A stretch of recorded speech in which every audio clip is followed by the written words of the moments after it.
பிரதமரை சந்திக்க நேரம் கேட்டிருந்தால் ஓபிஎஸ் சந்திக்க ஏற்பாடு செய்யப்பட்டிருக்கும் என்று பாஜக மாநில தலைவர் நயினா நாகேந்திரன் பேட்டியளித்திருக்கிறார். அவர் பேசிய காட்சிகளை பார்க்கலாம். மோடி அவர்கள் 2 முறை சந்திக்க நேரம் ஒதுக்கி தரல அப்படின்ற ஒரு வருத்தத்துல தான் ஓபிஎஸ் அனுமதி இல்லை, அதை பற்றி எனக்கு தெரியாது. நான் என்கிட்ட சொல்லியிருந்தா நாங்கள் வாங்கி கொடுத்துருப்போம்னு நான் ஏற்கனவே சொல்லியிருந்தேன். இல்லை, தொடர்ந்து மோடி அவர்கள் 2 முறை சந்திக்க நேரம் ஒதுக்கி தரல அப்படின்ற ஒரு வருத்தத்துல தான் ஓபிஎஸ் அனுமதி இல்லை, அதை பற்றி எனக்கு தெரியாது. நான் என்கிட்ட சொல்லியிருந்தா நாங்கள் வாங்கி கொடுத்துருப்போம்னு நான் ஏற்கனவே சொல்லியிருந்தேன். இல்லை, தொடர்ந்து மோடி அவர்கள் 2 முறை சந்திக்க நேரம் ஒதுக்கி தரல அப்படின்ற ஒரு வருத்தத்துல தான் ஓபிஎஸ் அனுமதி இல்லை, அதை பற்றி எனக்கு தெரியாது. நான் என்கிட்ட சொல்லியிருந்தா நாங்கள் வாங்கி கொடுத்துருப்போம்னு நான் ஏற்கனவே சொல்லியிருந்தேன்.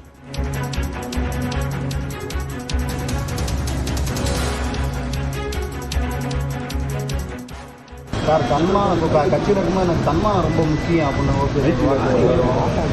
இல்லையா, சட்டமன்றத்தில் சந்திக்கும் போதும் சரி, நான் ஏற்கனவே ஃபோன்லேயே நான் அவங்கள்ட்ட பேசிட்டு தான் இருக்கிறேன். அவங்களுடைய சொந்த பிரச்சனை அல்லது வேற எதுவும் பிரச்சனையாங்கிறது எனக்கு தெரியல.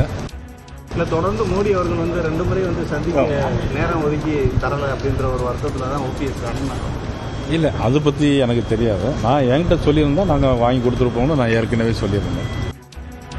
சார், தன்மானம் கட்சியில் இருக்கும்போது எனக்கு தன்மானம் ரொம்ப முக்கியம் அப்படின்னு இல்லையா, சட்டமன்றத்தில் சந்திக்கும் போதும் சரி, நான் ஏற்கனவே ஃபோன்லேயே நான் அவங்கள்ட்ட பேசிட்டு தான் இருக்கிறேன். அவங்களுடைய சொந்த பிரச்சனை அல்லது வேற எதுவும் பிரச்சனையாங்கிறது எனக்கு தெரியல.